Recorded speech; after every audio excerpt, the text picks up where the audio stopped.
sa lahat.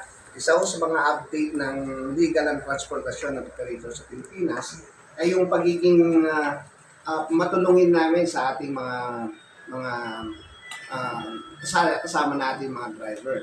Ang kalimitan ho nagiging problema natin is mga kolorum.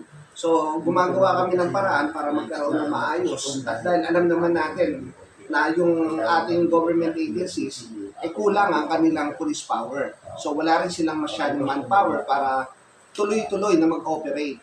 So, naisip namin na bakit hindi tayo mag-coordinate sa kanila bilang mga chairman, bilang Liga ng LTAM, Liga ng Transportation sa Pilipinas, na magkaroon tayo ng task force colorum. Nakasama doon ng LTFRB, LTO, Highway Patrol Group, local government, para mas lalo natin masiwata ang ating mga kolorum sa kalsada. Ang kagandahan ho kasi nito, dati nang ginagawa to, kaya lang hindi ho sinasama yung mga transport entity.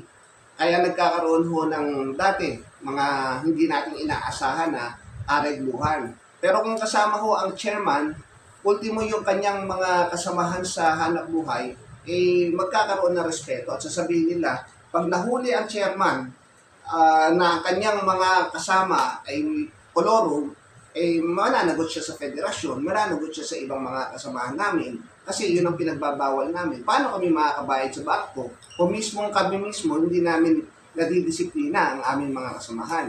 Natutulungan namin ang gobyerno sa ganung paraan na magkakaisa kami, ang entity, transport entity, at local government, at pati na rin ang national government. So yun ho ang pinupush namin na sana matuloy-tuloy natin. Dahil isa sa mga talagang problema natin sa buong Pilipinas, pagdami ng mga kolorum, lalo na yung mga unconsolidated na sa ngayon ay tumatakbo, at lalo na pagdating ng gabi or pagdating ng mga rush hour. Sila yung nagpapatraffic sa amin, sa kalsada, at sila rin yung nagiging cause ng mga aksidente na hindi natin maiiwasan dahil sa sobrang nilang kaskas sa pagmamaneho. So, magtulong-tulong ho tayo, isama natin ang mga transport entity, cooperative man yan, korporasyon, or kahit na anong organisasyon, na sila mismo, kami mismo, magtulong, madisiplina namin yung mga tao na hindi na pwede yung dati na kung magkokolorum kayo kasi kawawa yung mga hindi nagkokolorum at gumagawa ng legal na naapektuhan sa pagbabayad sa bangko. So, yun ho ang isa sa aming mga programa.